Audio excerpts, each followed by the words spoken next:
ಗೆಳೆಯರೇ, ಇವತ್ತು ನಾವು ನಮ್ಮ ಹೊಲದ ಪಹಣಿ ಅಥವಾ ನಮ್ಮ ಹೊಲದ ಉತ್ತಾರನ ಯಾವ ರೀತಿ ನಾವು ಚೆಕ್ ಮಾಡೋದು ಅಂತ ಚರ್ಚೆ ಮಾಡೋಣ. ಅದು ಕೂಡ ನಮ್ಮ ಫೋನಲ್ಲಿನೇ ನಾವು ಚೆಕ್ ಮಾಡ್ಕೋಬೋದು. ಅದಕ್ಕಾಗಿ ಯಾವ ರೀತಿ ಪ್ರೊಸೆಸ್ ಇರುತ್ತೆ ಅನ್ನೋದನ್ನು ಸಂಪೂರ್ಣವಾಗಿ ಹೇಳ್ತೀನಿ ನೋಡಿ. ಇಲ್ಲಿ ಮೊದಲು ಯಾವುದಾದ್ರೂ ಒಂದು ಬ್ರೌಸರ್ನ ಓಪನ್ ಮಾಡ್ಕೊಳ್ಳೋಣ. ಇಲ್ಲಿ ನೋಡಿ, ಕ್ರೋಮ್ ಬ್ರೌಸರ್ನ ಓಪನ್ ಮಾಡ್ತಾ ಇದ್ದೀನಿ. ಓಪನ್ ಮಾಡಿದ ನಂತರದಲ್ಲಿ ಇಲ್ಲಿ ಏನು ಸರ್ಚ್ ಮಾಡ್ಕೋಬೇಕು ಅಂದರೆ ಪಹಣಿ ಅಂತ ಸರ್ಚ್ ಮಾಡ್ಕೋಬೇಕಾಗತ್ತೆ. ಈ ರೀತಿ ನೋಡ್ಬೋದು, ಪಹಣಿ ಅಥವಾ ಪಹಣಿ ಡೌನ್ಲೋಡ್ ಅಂತ ಸರ್ಚ್ ಮಾಡ್ಕೊಳ್ಳಿ. ಮೇಲ್ಗಡೆ ಇಲ್ಲಿದೆ ನೋಡಿ, ಕರ್ನಾಟಕ ಲ್ಯಾಂಡ್ ರೆಕಾರ್ಡ್ಸ್ ಅಂತ ಆ ಒಂದು ವೆಬ್ಸೈಟ್ನ ಓಪನ್ ಮಾಡ್ಕೊಳ್ಳಿ. ಭೂಮಿ ಅಂತ ಇರುತ್ತೆ, ಭೂಮಿ RTC ಅಂತ ಇದೆ ನೋಡಿ, ಅದನ್ನು ಈ ರೀತಿ ಓಪನ್ ಮಾಡ್ಕೊಳ್ಳಿ. ಮಾಡಿದ ನಂತರದಲ್ಲಿ ನಾವು ಯಾವ ರೀತಿ ಡೀಟೇಲ್ಸ್ನ ಫಿಲ್ ಮಾಡಬೇಕು ಅನ್ನೋದನ್ನು ಹೇಳ್ತೀನಿ. ಓಪನ್ ಮಾಡಿದ ನಂತರದಲ್ಲಿ ಅದರ ಒಂದು ಇಂಟರ್ಫೇಸ್ ಇಲ್ಲಿ ಈ ರೀತಿ ಓಪನ್ ಆಗಿ ಬರುತ್ತೆ. ಬಂದ ನಂತರದಲ್ಲಿ ಮೇಲ್ಗಡೆ ನೋಡ್ಬೋದು ಕರೆಂಟ್ ಇಯರ್ ಅಥವಾ ಓಲ್ಡ್ ಇಯರ್, ಈ ಪ್ರಿವಿಯಸ್ ಇಯರ್ನ ಒಂದು ಪಹಣಿ ಕೂಡ ನಾವು ಡೌನ್ಲೋಡ್ ಮಾಡ್ಕೋಬೋದು. ಹಳೆಯ ಪಹಣಿ ಕೂಡ ನಾವು ಡೌನ್ಲೋಡ್ ಮಾಡ್ಕೋಬೋದು ಅಥವಾ ಚೆಕ್ ಮಾಡ್ಕೋಬೋದು. ಈಗ ಕರೆಂಟ್ ಇಯರ್ ಅಂತ ಇದೆ. ನಂತರದಲ್ಲಿ ಇಲ್ಲಿ ಕೆಳಗಡೆ ಇಲ್ಲಿ ನೋಡಿ, ಮೊದಲು ಡಿಸ್ಟಿಕ್ನ ಸೆಲೆಕ್ಟ್ ಮಾಡ್ಕೊಳ್ಳೋಣ. ಬೆಳಗಾವಿ ಅಂತ ಸೆಲೆಕ್ಟ್ ಮಾಡಿದ್ದೀನಿ. ನಂತರದಲ್ಲಿ ತಾಲೂಕನ್ನ ಸೆಲೆಕ್ಟ್ ಮಾಡ್ಕೋಬೇಕಾಗುತ್ತೆ. ಇಲ್ಲಿ ನೋಡಿ, ಝೂಮ್ ಮಾಡಿ ತೋರಿಸ್ತೀನಿ.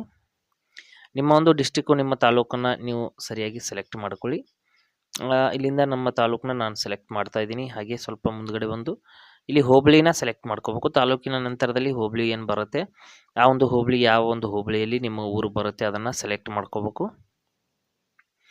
ಸೆಲೆಕ್ಟ್ ಮಾಡಿದ ನಂತರದಲ್ಲಿ ಮತ್ತೆ ಸ್ವಲ್ಪ ಮುಂದ್ಗಡೆ ಬಂದು ವಿಲೇಜ್ ಅಂತ ಸೆಲೆಕ್ಟ್ ಮಾಡ್ಕೋಬೇಕು. ಯಾವ ಹಳ್ಳಿ ಅಂತ, ಹಳ್ಳಿ ಏರಿಯಾದಲ್ಲಿ ನಿಮ್ಮ ಹೊಲ ಬರುತ್ತೆ ಅದನ್ನು ಸೆಲೆಕ್ಟ್ ಮಾಡ್ಕೋಬೇಕು. ಆ ನಂತರದಲ್ಲಿ ಇನ್ನು ಮುಂದ್ಗಡೆ ಬಂದ್ಬಿಟ್ಟು ಸರ್ವೆ ನಂಬರ್ನ ಹಾಕಬೇಕಾಗುತ್ತೆ. ನಮ್ಮ ಒಂದು ಏನು ಹೊಲದ ಸರ್ವೆ ನಂಬರ್ ಇರುತ್ತೆ ಅದನ್ನು ಇಲ್ಲಿ ಕರೆಕ್ಟಾಗಿ ಹಾಕಬೇಕಾಗುತ್ತೆ. ಹಾಕ್ತೀನಿ. ಹಾಕಿದ ನಂತರದಲ್ಲಿ ಗೋ ಅಂತ ಕ್ಲಿಕ್ ಮಾಡ್ಕೋಬೇಕು. ಈ ಕಡೆಗೆ ಗೋ ಅಂತ ಆಪ್ಷನ್ ಇರುತ್ತೆ ನೋಡಿ. ನೋಡಿ, ಇಲ್ಲಿ ಹಲವಾರು ರೀತಿಯ ಆಪ್ಷನ್ಸ್ಗಳು ಬರುತ್ತೆ. ಇಲ್ಲಿ ಗೋ ಅಂತ ಕ್ಲಿಕ್ ಮಾಡಿದ ನಂತರದಲ್ಲಿ ಇಲ್ಲಿ ಕೆಳಗಡೆ ಫರ್ದರ್ ಡೀಟೇಲ್ಸ್ ಇಲ್ಲಿ ಫಿಲ್ ಮಾಡಬೇಕಾಗುತ್ತೆ. ಯಾವ ಡೀಟೇಲ್ಸ್ ಅಂತ ಹೇಳ್ತೀನಿ ನೋಡಿ. ಇಲ್ಲಿ ಗೋ ಅಂತ ಕ್ಲಿಕ್ ಮಾಡಿದ ನಂತರದಲ್ಲಿ ಇನ್ನೊಂದು ಸಾರಿ ಕ್ಲಿಕ್ ಮಾಡ್ಕೋತೀನಿ.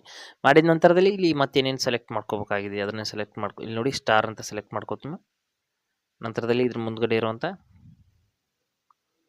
ಹಿಸ್ಸಾ ಅಂತ ಇದೆ ಸ್ನೇಹಿತರೆ. ಹಿಸ್ಸಾ ಅಂದರೆ ಒಂದು ಸರ್ವೆ ನಂಬರ್ ಒಳಗಡೆ 4 ರಿಂದ 5 ಒಂದು ಪಾರ್ಟ್ಗಳಿರುತ್ತೆ. ಅದನ್ನು ಯಾವ ನಿಮ್ಮ ಭಾಗ ಅಂತ ಸೆಲೆಕ್ಟ್ ಮಾಡ್ಕೋಬೇಕು. ನಂತರದಲ್ಲಿ ಇಲ್ಲಿ ಒಂದು ಡೇಟ್ನ ಕೊಟ್ಟಿದ್ದಾರೆ. ಯಾವ ಡೇಟ್ಗೆ ಇದು ಅಪ್ಡೇಟ್ ಆಗಿದೆ ಅನ್ನೋದನ್ನು ಕೆಲವೊಂದಿಷ್ಟು ಡೀಟೇಲ್ಸ್ನ ಕೊಟ್ಟಿದ್ದಾರೆ. ನಂತರದಲ್ಲಿ ಇದ್ರ ಮುಂದ್ಗಡೆ ಒಂದು ಇಲ್ಲಿ ಒಂದು ಆಪ್ಷನ್ ಇದೆ ನೋಡಿ, ಅದ್ರ ಮೇಲೆ ಕ್ಲಿಕ್ ಮಾಡ್ಕೋಬೇಕಾಗತ್ತೆ, ಫೆಚ್ ಇನ್ಫಾರ್ಮೇಷನ್ ಅಂತ. ನಂತರದಲ್ಲಿ ಅದರ ಓನರ್ಸ್ ಯಾರ್ಯಾರಿದ್ದಾರೆ ಅದೆಲ್ಲ ಇಲ್ಲಿ ಓಪನ್ ಆಗಿ ಬರುತ್ತೆ. ಆ ಒಂದು ಹೊಲದ ಒಂದು ಉತ್ತಾರ್ನಲ್ಲಿ ಅಥವಾ ಪಹಣಿಯಲ್ಲಿ ಓನರ್ಸ್ ಯಾರ್ಯಾರಿದ್ದಾರೆ ಎಲ್ಲವೂ ಕೂಡ ಡೀಟೇಲ್ಸ್ ಇಲ್ಲಿ ಓಪನ್ ಆಗಿ ಬರುತ್ತೆ.